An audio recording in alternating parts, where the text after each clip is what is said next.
Hey guys, welcome back to my channel. It's CartaMiaLisa here, and I'm back with another video for you guys. I'm back outside, and hopefully it's not too noisy. I'm not sure, but we're gonna find out when I go edit this video. So, earlier in the week, basically, there was a situation with Shea Moisture, and they released an ad that was a part of their campaign that had the whole social media world going bizarre. Now, I'm not really here to break apart or tear down Shea Moisture, but I'm also not here to support what they did. I'm here to talk about what happened and why people are upset or were upset with them, and kind of just give an insight and get a conversation going on how smaller brands, or brands that are geared to one very specific target market, can grow and expand themselves into a more broad target market that may be extremely different from the one that they started with, without such an uproar or such emotional response that is negative.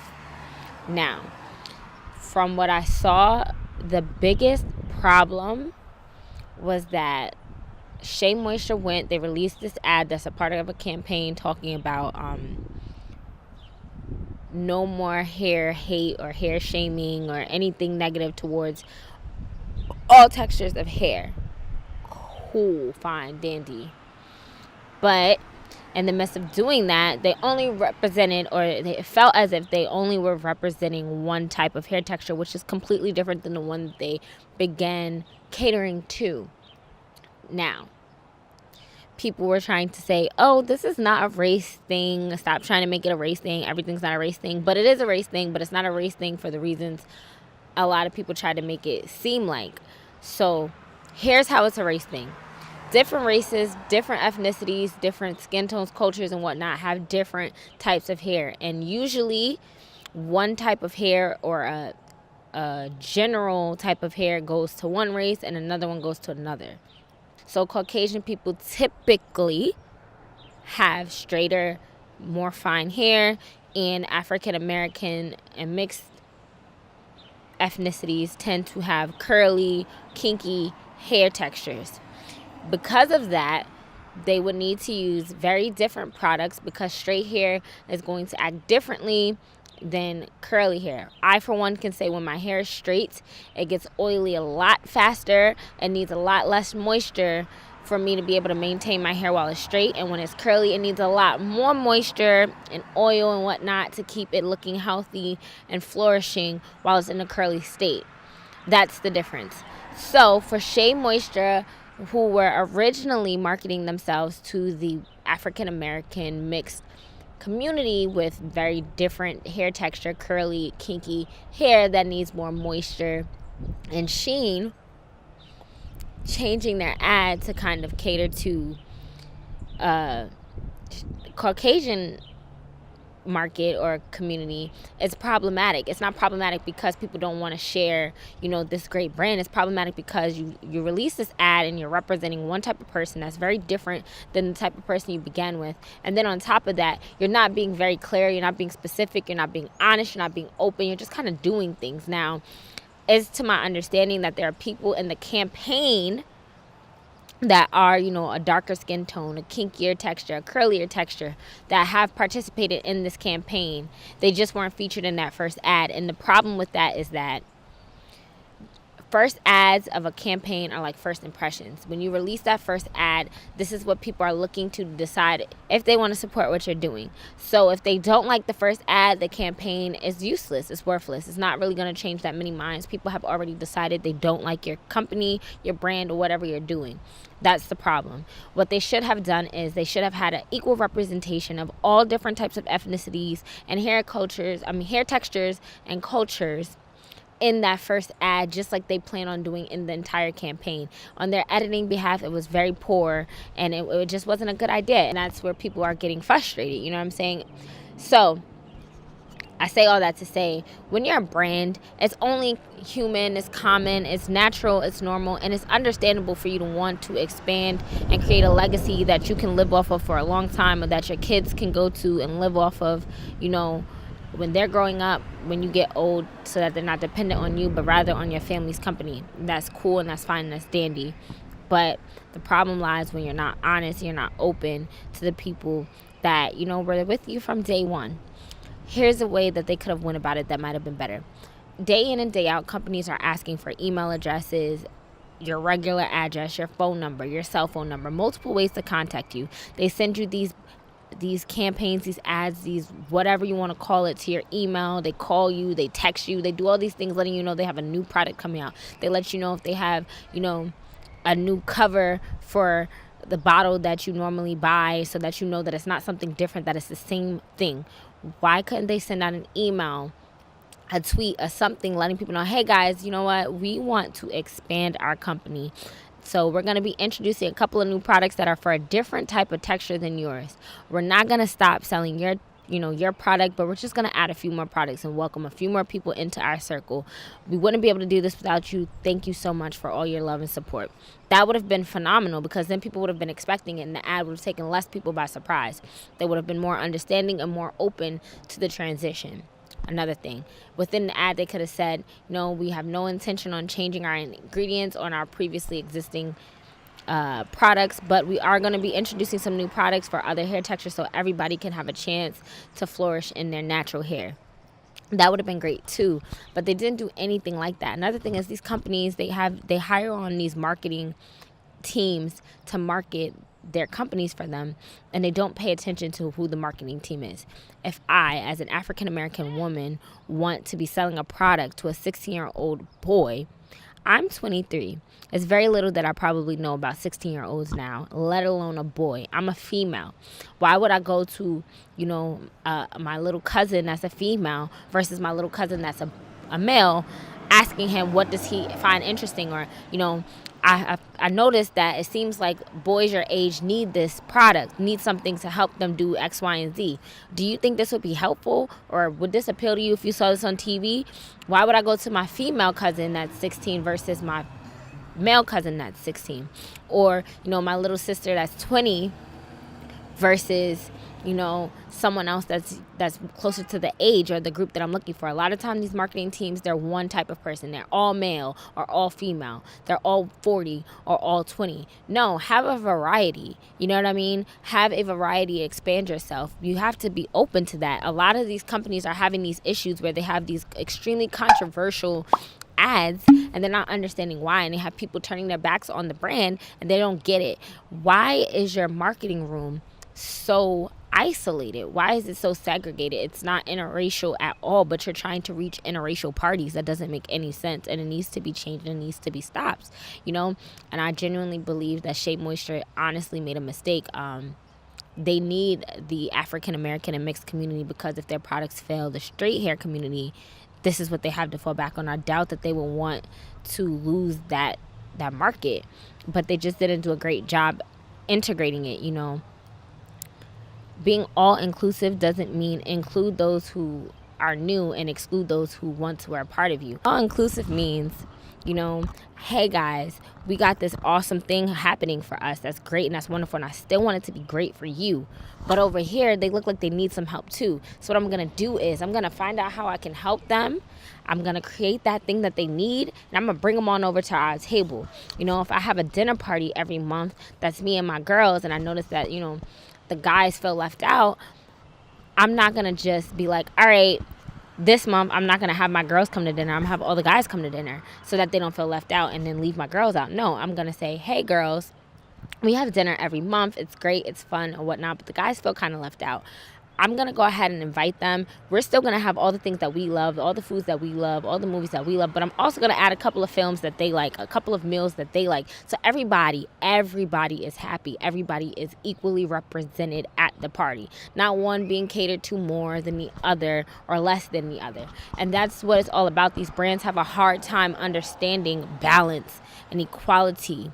You know what I'm saying? And equality and equity. Some people need more because they need it more. You know what I mean? Like, if I'm bigger, I'm probably going to need a plate with more food on it than someone who's smaller than me. Like, an adult will eat more food than a child. So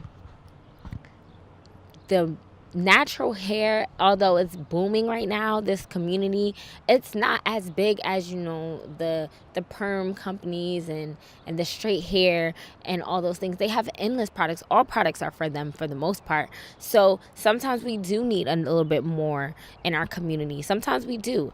Another thing that I noticed when the whole Shea Moisture thing was at its peak was people saying, oh, black people or the multicultural ethnic community, whatever they classified us as, they just don't want to share what they have. No, it's not that we don't want to share, but if we didn't want to share, is it that big? Is it that bad of a thing? Like, is it really that bad that we don't want to give our one product that's been with us from day one, or our few products that have been here to get us through this very trying time? It's very hard to transition your hair from damaged to natural, especially when you're going from perming your hair or constantly over processing your hair, constantly straightening your hair to its natural state that is curly or coily or whatever you want to call the texture, 4C, 4A, whatever you want to call it. It's very difficult. It's very hard. It's not as easy as other things. So is it that bad? You guys have a lot of things. The Caucasian community, other communities in general, like if we break it down by race, if we're just talking about, the Caucasians, we can talk about the Asians, we can talk about the Indians, and then we can talk about the blacks, right? Most ethnicities or communities or races or whatever you want to classify them as, they have something that is true to their community. You know what I mean? And I feel as though black people really held on to this natural movement as something that was theirs. And I don't think that that's anything wrong with it. It's not that they don't want people to join in, because, it's awesome when people like what you're doing, they want to join in, but they're proud of it and they just don't want to be slighted and shamed. And companies have to be more aware of what they're doing when they're doing these things, like all inclusiveness. Make sure you're being all inclusive and not exclusive, and in the event of changing who you're exclusive for, you're forgetting who made you. That's really bad. Editing is important. Marketing is important. Being aware, we are in a day and age where everybody is aware and on top of things. Everybody is paying attention. Everybody wants equal rights. Everybody wants to have a voice. Everyone. So it's very hard. We also are in a very technological era. So it's very hard to sneak and do something and brush under the rug. Once you put it on the internet, it's there. It doesn't matter if Shea Moisture removes their campaign or not. Pepsi removed their ad. Do you think that there's still not copies of it out there? No, people were replaying it on Instagram and retweeting it on Twitter. People saved it to their desktop. They have all these apps where you can do that. They have a bunch of memes. It will never be forgotten, regardless if they removed it. Yeah, they issued their apology. That's cool and dandy. People still like Pepsi. They made a mistake or whatever they did. They weren't thinking. It's cool. But the problem is that it's going to continuously happen as long as these companies aren't taking a second to really look at what they're doing. If you are a big brand, a small brand trying to become a big brand, and you're trying to reach a massive group, you should be reviewing your ad from every angle that you're reaching. Every single angle. You can't just make it and be like, oh, it was edited great, let's release it. It looks nice, clean, and cut. The sound is good. The quality is good. It's more than just sound and quality now that you have to pay attention to. There's sound, there's quality, then there's morality. If I'm geared to a massive group of people, there are a lot of different people that are included in that mass.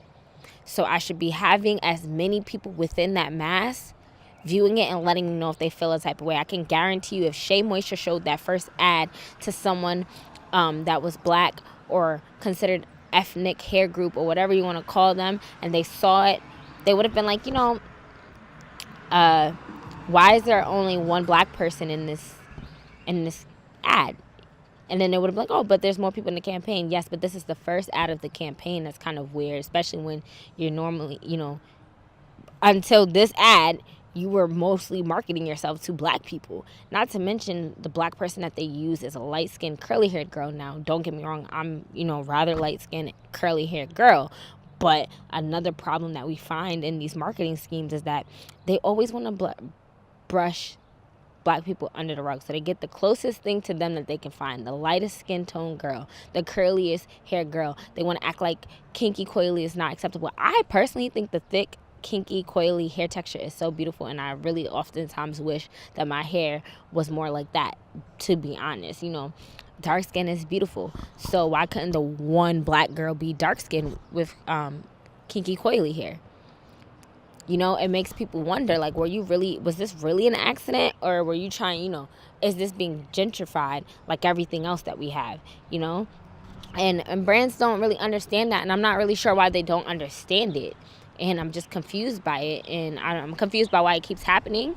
And I think that people have to be smart about how they address it. Yeah, it was cool how everyone went on Twitter and and they shamed Shea Moisture to let them know that they made a mistake. But an even better way of handling it would be to send emails to follow up. Hey, this is why I was upset. I'm concerned that now that you're switching over, you got some new people a part of your company, some new CEOs or whatever, partners, whatever you want to call them, that these ingredients are going to change, and this is the only product that works for my hair. Here's some specific ingredients that are in yours that I feel as though may not be as prominent in others. Send that email, make that phone call, let them know exactly why you're upset, so they cannot make that mistake again, and so that they can ensure you on how they're expanding themselves. And that's for any brand. It's not just Shea Moisture, that's any brand. I feel like we're going to see a lot of this happening this year and going forward, because a lot of these smaller brands that we know have become extremely popular because of the ethnic group or the curly hair texture community or whatever you want to call it. A lot of them, and they have every right to want to expand. Why wouldn't they? Wouldn't you? But just be on top of them and know what you're doing. But I've talked for long enough, guys, so that was my opinion on it. If you are a smaller brand and you're trying to expand yourself, I would say be very mindful of editing, marketing, and how you consider yourself inclusive versus exclusive. That's very, very, very important. Stay open and remember the people that made you. And if you have an opinion on this, if you feel like I missed a couple of points or anything like that, if you felt a type of way, let me know why you felt a type of way, what points you think I might have missed, what points you agree with. Be sure to like, comment, and subscribe. Follow me on Instagram and Twitter at CartaMiaLisa, just like my YouTube. It's been real, guys. I love talking to you all. And until next time, peace.